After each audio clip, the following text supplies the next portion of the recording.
Assalamualaikum warahmatullahi wabarakatuh. Selamat pagi anak-anakku semuanya. Semoga kalian dalam keadaan sehat walafiat. Mari sama-sama kita mulai pembelajaran pada hari ini, yaitu mengenai pengertian produk. Pernahkah Anda melihat di depan sebuah toko pakaian terpajang maneken yang mengenakan pakaian model terbaru atau terpopuler saat ini? Ya, mungkin di mal-mal pun juga banyak jika kalian berkunjung ke sebuah pusat perbelanjaan. Hal tersebut dilakukan oleh penjual untuk menarik minat dan perhatian dari pengunjung terhadap produk yang dijual. Cara seperti ini merupakan salah satu teknik perencanaan visual penataan produk atau yang disebut dengan istilah display. Kegiatan menata produk merupakan kegiatan dari suatu perusahaan untuk memajangkan barang dagangan, baik dalam ruangan maupun di luar ruangan. Penataan produk dapat mempengaruhi calon pembeli secara langsung maupun tidak langsung terhadap barang yang akan dijual. Jadi, seorang produsen akan berusaha menata produknya semenarik mungkin, sehingga akan mempengaruhi konsumen untuk datang melihat dan membelinya. Yang tadinya nggak mau membeli karena melihat tampilan menarik, jadi mau membeli. Yang tadinya tidak mau mampir ke toko kita karena penataan produk kita sangat menarik, sehingga dia mau membelinya. Berikutnya adalah pengertian dan tujuan penataan produk.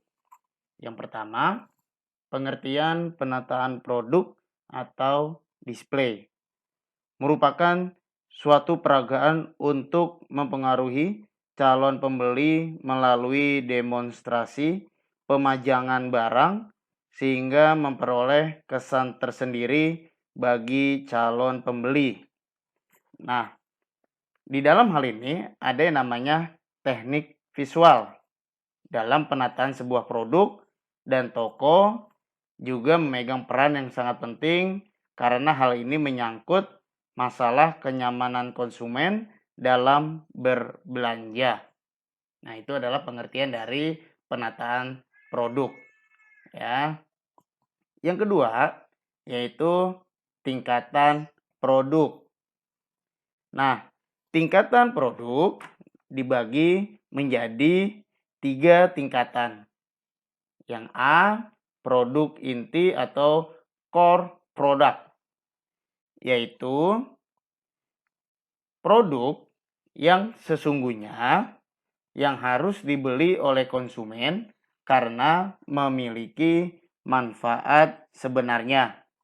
Contoh, seorang wanita yang membeli lipstik pada hakikatnya bukanlah membeli seperangkat atribut kimiawi dan fisik itu sendiri, tetapi yang dibelinya adalah harapan setelah memakai lipstik tersebut dia tampil lebih cantik dan menarik. Yang B, produk berwujud atau produk normal. Produk berwujud adalah produk yang ditawarkan secara lengkap dan nyata kepada konsumen yang terdiri dari pembungkus, nama merek, mutu, corak, dan ciri khas dari produk yang ditawarkan. Contoh, televisi, radio, dan barang elektronik lainnya. Yang C, produk tambahan atau produk yang disempurnakan adalah produk yang ditawarkan mencakup keseluruhan manfaat yang diterima atau dinikmati oleh pembeli.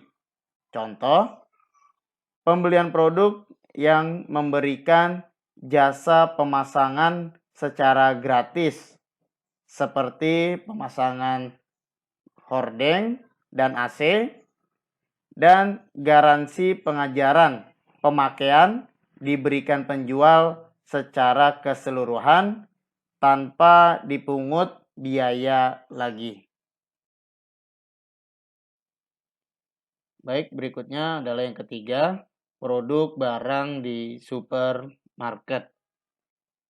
Supermarket merupakan salah satu toko pelayanan mandiri yang dalam menjual produknya dengan cara mengelompokkan barang yang bertujuan untuk memudahkan mencari barang, baik bagi produsen ataupun konsumen. Barang di supermarket dikelompokkan menjadi 4 macam. Yang pertama atau yang A, barang supermarket. Nah, barang supermarket dibagi menjadi 5 departemen. Yang pertama adalah departemen food, yaitu meliputi semua makanan. Yang kedua, departemen non-food, merupakan barang selain makanan. Contohnya adalah perawatan kecantikan. Yang ketiga, departemen household, meliputi perlengkapan rumah tangga. Yang keempat, departemen toys, meliputi sarana atau tempat atau barang-barang yang disediakan khusus untuk anak-anak. Yang kelima, departemen stationery, meliputi semua peralatan tulis dan kantor. Berikutnya yang B adalah barang fresh. Adalah bagian dari barang di supermarket berupa bahan makanan yang masih segar ataupun yang sudah diolah, memerlukan kondisi khusus serta memiliki kadaluarsa yang relatif singkat. Contoh barang fresh yaitu sayuran, buah, daging, produk susu, produk yang berasal dari susu, serta produk yang dibekukan. Baik, berikutnya adalah yang C, barang fashion dan sport, yaitu sebuah produk yang mempunyai ciri-ciri khusus yang tepat dan mewakili style yang sedang tren dalam suatu kurun waktu tertentu. Contoh produk fashion dan sport yaitu pakaian wanita dan pakaian pria. Nah, kriteria barang fashion yaitu barang putus atau barang yang dibeli dengan sistem putus. Artinya, segala sesuatu setelah barang tersebut dibeli menjadi resiko pembeli. Dan barang konsinyasi, yaitu barang milik supplier yang dititipkan.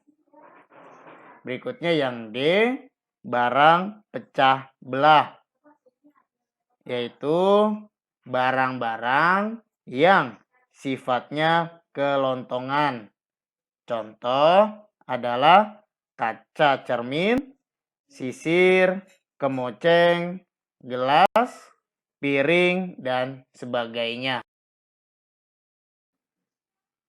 Baik, setelah kalian mendengarkan paparan dari Bapak mengenai pengertian, penataan produk, dan lain sebagainya, Kini saatnya kalian melakukan latihan.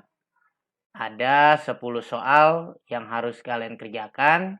Silakan disalin soalnya di buku latihan, lalu dijawab semuanya, dan setelah selesai, hasilnya difoto, lalu dikirimkan ke email Bapak. Bapak ucapkan terima kasih banyak. Kurang lebihnya mohon maaf. Wassalamualaikum warahmatullahi wabarakatuh.